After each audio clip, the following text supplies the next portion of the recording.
सबसे पहला नियम एकादशी व्रत का सबसे पहला नियम है कि आप जिस दिन व्रत करो उसके एक दिन पहले भक्ति का संचार इस हृदय में करो। भक्ति का संचार इस हृदय में कर लीजिए। जिस दिन आप व्रत करो, जैसे एकादशी का व्रत कर रहे हो तो दशमी के दिन शाम का समय जब आवे, रात्रि जब होने लगे, शाम का समय आवे और रात्रि का आप जब भोजन ग्रहण करो तो उस भोजन में कोई ऐसा पदार्थ ग्रहण मत करिए जिस पदार्थ के कारण आपकी एकादशी बिगड़ जाए। कोई बेकार भोजन में ग्रहण नहीं करना, श्रेष्ठ भोजन ग्रहण करिए दशमी। और एकादशी का दूसरा नियम बहुत ध्यान से सुनिएगा।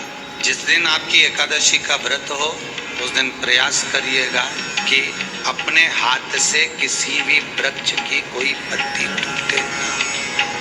कितना सुंदर व्याख्यान कहा है, कितना सुंदर वर्णन है महाराज कि मात्र एकादशी का व्रत कर लेने पर, मात्र एकादशी का व्रत कर लेने जो पूर्व में किया गया हमारा पाप कर्म है, हमने किसी जीव की हत्या करी है, हमने किसी को कष्ट प्रदान करा है, हमने किसी को अपशब्द कहा है, हमने किसी को ताने दिए, हमने किसी को आड़ा टेढ़ा कहा है, हमने किसी को गालियां दे दी है, मात्र एकादशी का व्रत ही कर लेने पर ये सारे जो दोष हैं वो समाप्त हो जाते हैं। एक विचार करिएगा थोड़ा सा अपने मन में, अपने चित्त में, अपनी वृत्ति में एक बात उतारिएगा, एक अपने मन में एक बात को उतार कर रखिएगा। अपने पाप को, अपने पाप कर्म को जिस दिन क्षीण करने वाले हो, समाप्त करने वाले हो, अपने पाप को आप जिस दिन समाप्ति पर लेकर जा रहे हो तो उसके एक दिन पहले आपको प्रसन्नता होना चाहिए कि नहीं होना चाहिए कि कल मेरा पाप कटने वाला है, कल मेरा पाप समाप्त होने वाला है। जो मैंने पाप कर्म करा है वो समाप्त होगा, जो मैंने पाप कर्म करा है वो कल समाप्त हो जाएगा। तो एक दिन पहले आपके चेहरे पर प्रसन्नता हो कि ना हो। तो क्या कहा गया कि प्रयास करिएगा कि एकादशी के दिन कोई वृक्ष की, कोई डाली की, कोई कौपल की कोई पत्ती ना तोड़ी जाए। क्यों?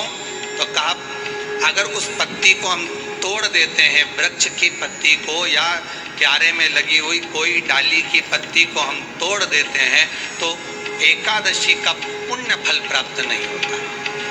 एकादशी का कोई फल हमारे खाते में नहीं जाता, पुण्य फल प्राप्त। अब फिर वाले तुम चाहे तुमने मोरदन खाया हो, चाहे तुमने फिर चिप्स खाई हो, चाहे तुमने फिर व्रत का कितना ही सामान खा गए और तुमने सोचा कि आज मेरी एकादशी है, तो फिर उसका कोई फल प्राप्त नहीं, उसका कोई सुख प्राप्त नहीं, फिर उसका कोई आनंद प्राप्त नहीं।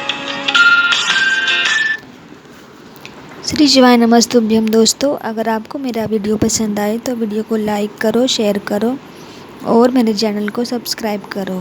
Thank you.